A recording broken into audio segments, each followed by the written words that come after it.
Jesús es el Señor. Mire lo que dice Filipenses 2, 5 al 11. La actitud de ustedes debe ser como la de Cristo Jesús, quien siendo por naturaleza Dios, no consideró el ser igual a Dios como algo a que aferrarse. Por el contrario, se rebajó voluntariamente, tomando la naturaleza de siervo y haciéndose semejante a los seres humanos. Y al manifestarse como hombre, se humilló a sí mismo y se hizo obediente hasta la muerte y muerte de cruz. Por eso Dios lo exaltó hasta lo sumo y le otorgó el nombre que está sobre todo nombre, para que ante el nombre de Jesús se doble toda rodilla en el cielo y en la tierra y debajo de la tierra, y toda lengua confiese que Jesucristo es el Señor, para gloria de Dios Padre. Jesús es el Señor. Amén. Es una frase que decimos fácilmente, pero ¿cómo era en los tiempos de Jesús, inmediatamente después de que Jesús murió en la cruz? ¿Qué significaba para alguien en el Imperio Romano decir Jesús es el Señor? ¿Qué significaba para un judío decir Jesús es el Señor? Para los ciudadanos romanos, cristianos, era renunciar a la religión del Estado, ya que ese título de Señor era para el emperador, para el César. Las implicaciones de decir Jesús es el Señor eran fuertes, y por eso empezamos a tener mártires, gente que ponía primero su fe aunque fuera a morir. En el Imperio Romano se les pedía que renunciaran a su fe o soportar el martirio de emperadores como Nerón, Domiciano, Trajano y Marco Aurelio. Y un ejemplo de ellos fue Justino. Justino, mártir, murió a manos de un prefecto que se llamaba Junio. Se llamaba Rústico y le dice: ven, acércate y haz sacrificio a los dioses. Y Justino dice: nadie en su sano juicio renuncia a la piedad por la impiedad. Y el prefecto le dice: si no obedecen, serán torturados sin piedad. Y Justino responde: ese es nuestro deseo, ser torturados por nuestro Señor Jesucristo. Y todos los que estaban con él dijeron: haz lo que quieras, porque somos cristianos y no hacemos sacrificio a los ídolos. Y les cortaron la cabeza. Eso era para los ciudadanos romanos decir Jesús es el Señor, no era cualquier cosa. Para los judíos cristianos era un gran problema, porque para los judíos el Señor, ¿quién es? Es Dios, es Jehová, Yahvé, el Dios de Abraham, de Isaac y de Jacob.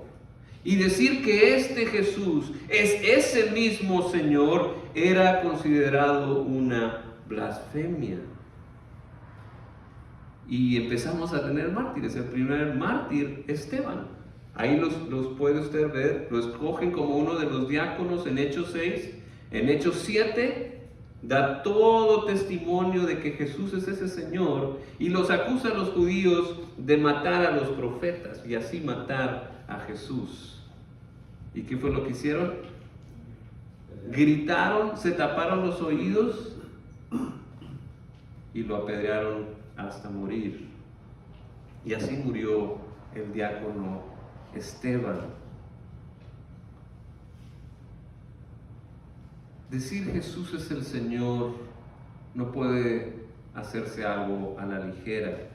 ¿Qué podemos decir de nosotros ahora? ¿Qué significa hoy en día decir Jesús es el Señor en esta sociedad? ¿Dónde estás?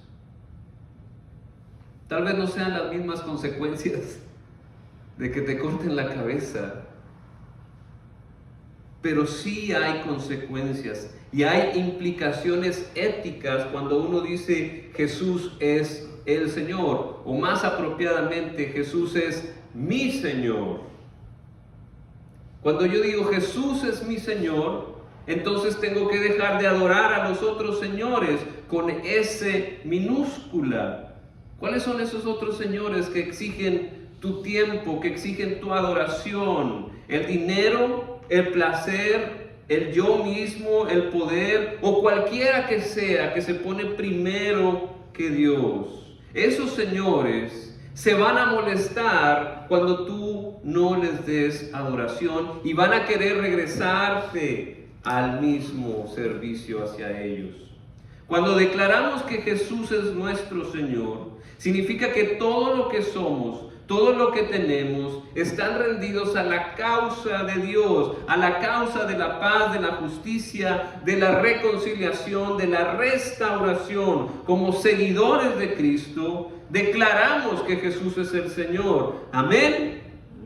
Y esto es solo el principio. Por tanto, de la manera que ustedes recibieron a Cristo Jesús, anden en Él, caminen en Él, dice Pablo en Colosenses 2:6. Se trata de caminar el camino de la verdad y de la vida. No se trata de adorarlo como una forma de adoración, como si tuviéramos un club de admiradores de Jesús, por todo lo que enseña, por todo lo que ha hecho. Más bien se trata de obedecerlo como tu Señor, seguir sus pisadas. Se trata no solo de recibir los beneficios de llamarlo Salvador, sino también de llamarlo Señor. Esta palabra de fe que predicamos, que si confesares con tu boca que Jesús es el Señor y creyeres en tu corazón que Dios le levantó de los muertos, serás salvo. Lo que se pide es declararlo como Señor para ser salvo, no nada más para declararlo Salvador. Como seguidores de Cristo somos claros en quién es el Señor y aceptamos las implicaciones, las consecuencias de una manera valiente.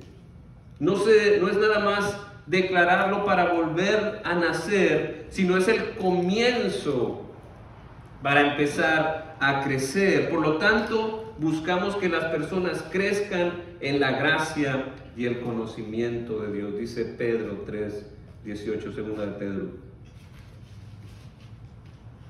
También, el decir que Jesús es el Señor tiene implicaciones éticas. Eso quiere decir, si Jesús es el Señor, entonces vamos a seguir las enseñanzas de Cristo, que se resumen a dos. ¿Cuáles son? Los mandamientos más importantes. Amar. ¿Amar a quién? A Dios primero, por sobre todas las cosas. ¿Con qué? ¿Con lo que te sobra? Amar a Dios con todo tu corazón, con toda tu mente y con toda tu alma y con todas tus fuerzas. Es decir, nos encomendamos a Dios, adoramos a Dios, pero no para ahí. El segundo mandamiento más importante es amar al prójimo como a ti mismo. En pocas palabras, Dios nos manda a amar y amar bien. En cuanto al prójimo, implica ¿qué? Tener compasión, gracia, perdonar, tener paciencia, tener solidaridad, buscar bien, el bien del otro, no nada más el mío, tener dominio propio, controlarnos, ser generosos, dar de más, ser honestos, amar hasta al enemigo y ser fieles. Y en cuanto a Dios, pasar tiempo con Dios, darle gloria, honrarlo, alabarlo, escucharlo. Como seguidores de Cristo, este es nuestro código de ética. Cuando decimos Jesús es el Señor, esas son las implicaciones éticas de tener a Señor Jesús como nuestro Señor.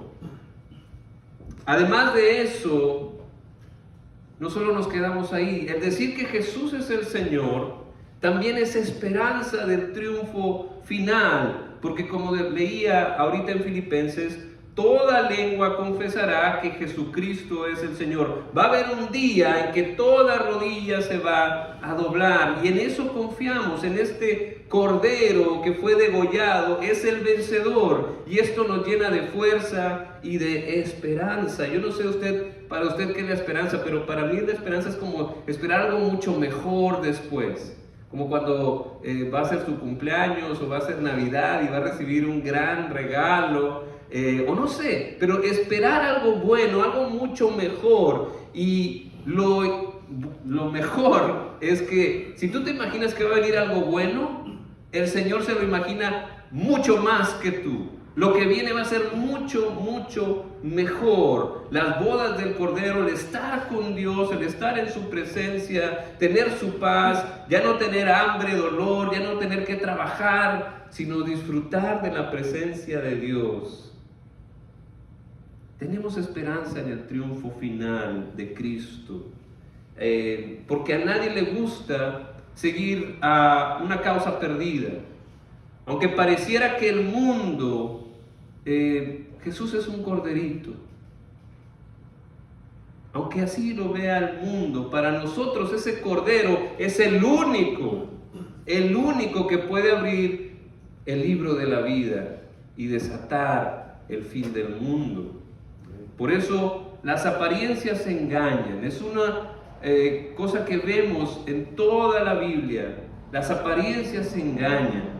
Lo que importa es el corazón, y el único que puede ayudarte en el corazón es Dios.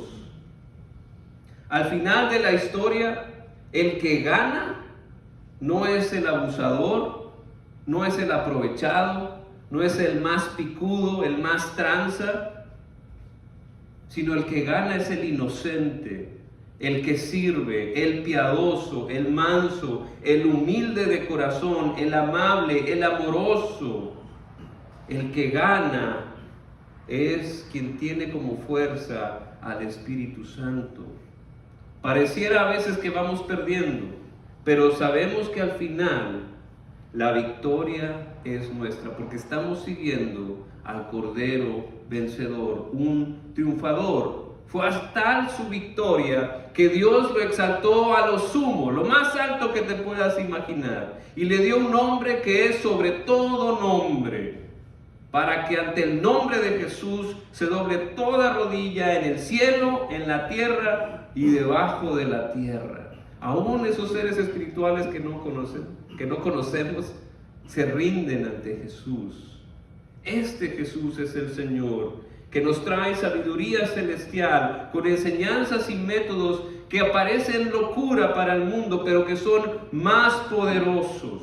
Cuando declaramos que Jesús es el Señor y vemos hacia el futuro, nos llenamos de esperanza, nos llenamos de fuerza para seguir el camino, aunque sea angosto y difícil. Si queremos ser buenos seguidores de Cristo, vivamos primeramente bajo este principio ético: Jesús es mi Señor, y que esto dicte nuestro comportamiento. Seamos cristianos distinguidos en obedecer las enseñanzas, seguir los pasos de Jesús, soportando las consecuencias con esperanza, porque sabemos que este Cordero que fue sacrificado es el vencedor de la historia. Amén. Amén. Yo quiero darle un tiempo para responder a la palabra de Dios. Y si tú ya declaraste que Jesús es el Señor en tu vida, en tu corazón, y lo has confesado con tu boca, entonces eres salvo. Pero es solo el comienzo. ¿Cuál es el siguiente paso de fe que el Señor te está pidiendo? ¿Qué cosas te está pidiendo entregar? ¿Qué cosas te está pidiendo cambiar? Y si tú no lo has hecho tu Señor, entonces yo te invito a que no pase un día más y que disfrutes de la paz de tener a un Rey. Yo sé que en el trono de nuestra vida queremos estar nosotros. Nosotros queremos tener el control, pero la verdad es que no somos buenos para ser Rey. Pero si tú declaras que Jesús es tu Rey, si confiesas tus pecados y crees que Él murió en la cruz por tus pecados y crees que Él resucitó al tercer día, si lo crees en tu corazón y lo confiesas con tu boca, vas a tener la salvación. Porque no hay otra manera No hay otra manera de lidiar con el pecado más que con la fe en Cristo Jesús. Y una vez haciendo eso, será libre para amar. Entonces, usted respóndele al Señor cuál es el siguiente paso de fe para usted, ya sea aceptar a Cristo como Señor, empezar el camino, o el primer paso de obediencia, el bautismo, o seguir creciendo. ¿Qué cosas te está pidiendo el Señor que hagas? Vamos a entonar este canto.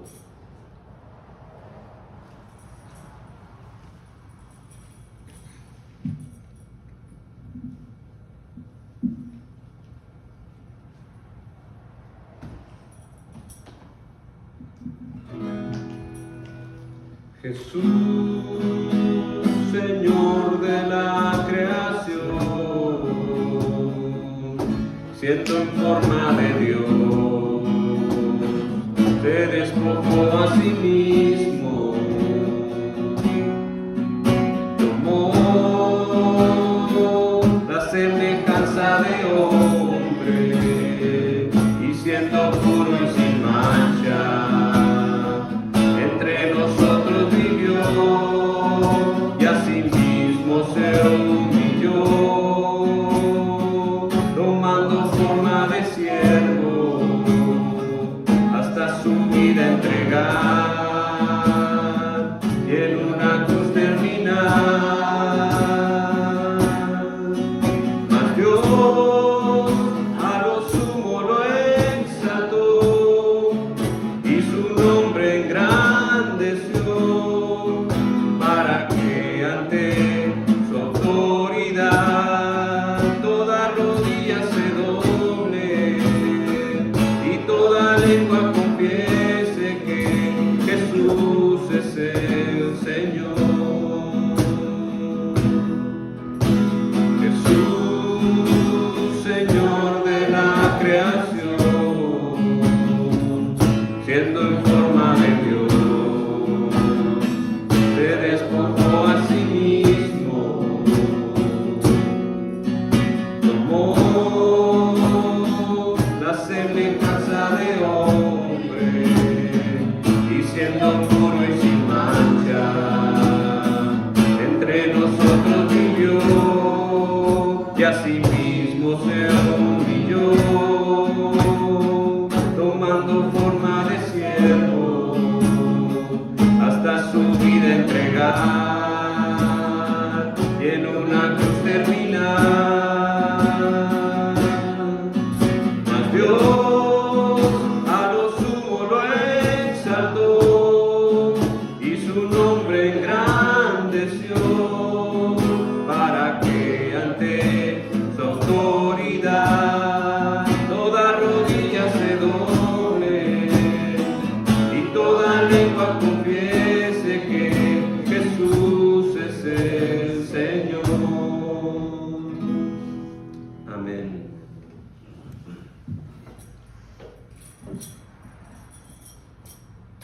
Bien, vamos a orar por las ofrendas y los diezmos y orar por los misioneros alrededor del mundo. Y hoy nos toca orar por esta pareja que empezó una iglesia hace